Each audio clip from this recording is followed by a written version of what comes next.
Bonjour à tous, aujourd'hui nous recevons des nouveaux invités, les correspondants santé. Qui sont-ils? Quels projets mènent-ils? Toutes les réponses dans cette interview. Donc, pouvez-vous vous présenter? Moi, c'est Athénaïs Pireux et je suis en 1G3. Moi, c'est Luna Papon-Liban, je suis en première G3. Moi, c'est Massonoa et je suis en 1G1. Moi, c'est Salimata Diakité et je suis en 1G3. Moi, c'est Bradley Marie et je suis en 1G3 aussi. Jessica, assistante d'éducation. Pascaline, assistante d'éducation chargée de prévention dans l'établissement. Alors, qu'est-ce qu'un correspondant santé et quelles sont ses missions? Un correspondant santé, c'est un élève qui fera passerelle entre les élèves dans le besoin et les adultes professionnels, qu'ils soient dans l'établissement ou en dehors, comme avec le planning familial par exemple. On sera surtout une première écoute avant justement ces adultes. Oui, on les remplace pas, on est juste, comme Salimata a dit, une passerelle entre ces deux personnes. Comment peut-on devenir correspondant santé? Pour devenir correspondant santé, il faut d'abord s'inscrire pour la journée de l'engagement fin septembre pour les nouveaux secondes. Et ensuite, il y aura 5 heures de formation pour justement apprendre à devenir correspondant santé, à faire face à certains cas. Et à la fin de ça, on va recevoir un diplôme du coup qui est reconnu par l'État et qu'on pourra mettre dans Parcoursup.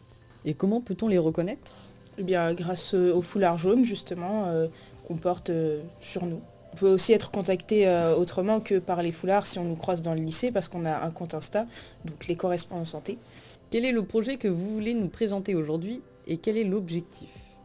Aujourd'hui, on va vous parler du mois sans tabac qui a eu lieu au mois de novembre, qui est un projet donc, mené par les correspondants santé ainsi que les assistants d'éducation, les professeurs de sport et les infirmières. Durant ce mois-là, on a fait des ateliers. On a eu l'atelier de relaxation animé par les infirmières et Jessica. On a eu le stand info. On a eu aussi un stand de sport animé par les professeurs de sport ainsi que des fois par Pascaline. Et on a aussi été voir les élèves pour leur distribuer les petits kits du mois sans tabac. Mais alors, pourquoi avoir choisi le mois sans tabac? Donc les correspondants santé, comme leur nom l'indique, voilà, ils travaillent aussi sur de la prévention de santé. Et il nous semblait important en fait de mener ce projet avec les correspondants santé formés l'année dernière sur un mois qui est du coup le mois de novembre au niveau national pour travailler sur l'arrêt du tabac ou en tout cas sur une diminution de la consommation du tabac. Et donc ils pouvaient avoir effectivement ce rôle de prévention de la santé, voilà, par rapport à leur formation. Dès le début de l'année en plus, scolaire. Et alors, combien de kits ont été distribués? Environ 40. Et que contiennent ces kits?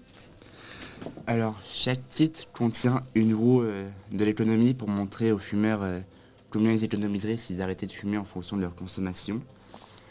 Un programme sur 40 jours pour justement les aider à arrêter de fumer. Ainsi que des petits papiers en support pour donner plus d'informations. Et avez-vous un mot à adresser aux lycéens de la Fontaine des Eaux?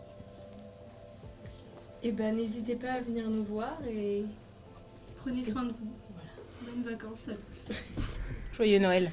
Ho ho ho. beaucoup mieux bonne année avec tout.